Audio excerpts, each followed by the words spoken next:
if we talk a little bit about the impact of that on business education as well. I mean, obviously, like every other educational organization, we moved everything online, the curriculum, some of the conversation, our conferences.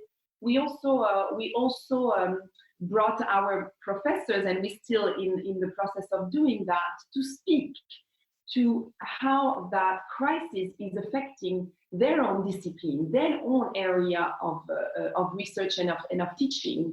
And the idea that we are pushing is to try to bring that learning back in the classroom afterwards.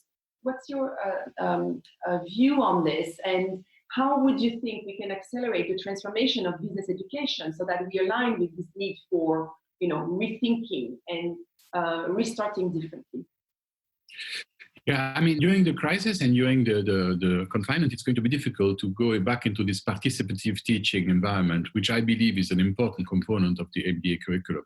You learn from each other, and that's more difficult to do if you are on a screen base. One of the reasons why I thought that INSEAD would be a partner to talk about long-term business thinking is because of this amazing diversity of students, people coming from all over the planet to Fontainebleau and Singapore and Abu Dhabi in order to be able to participate to an MBA program.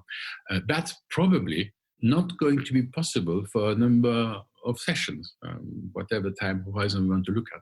So we need to factor that in.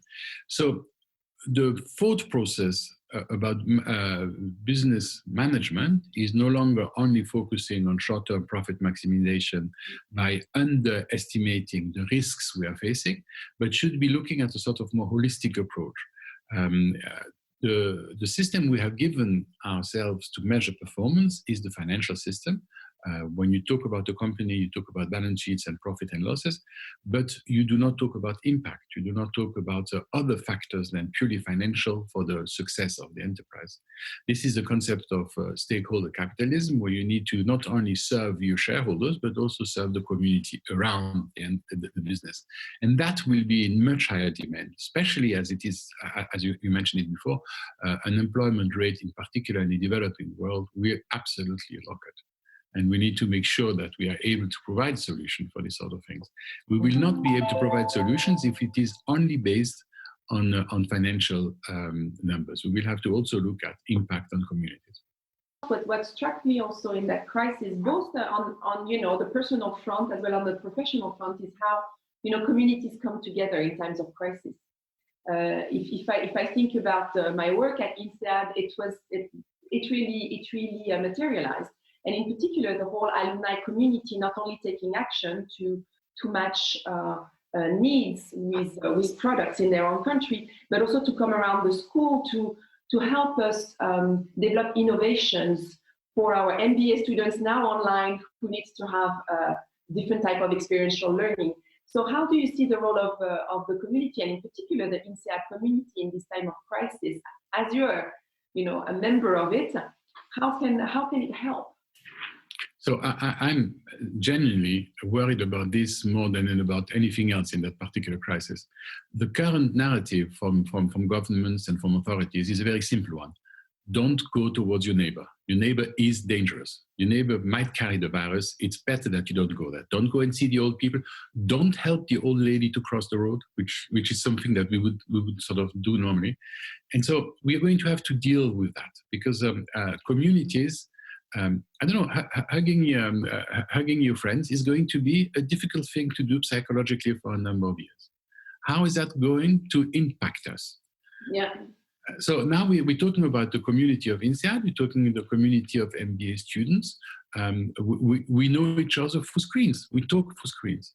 There's a detachment there, there's a sort of,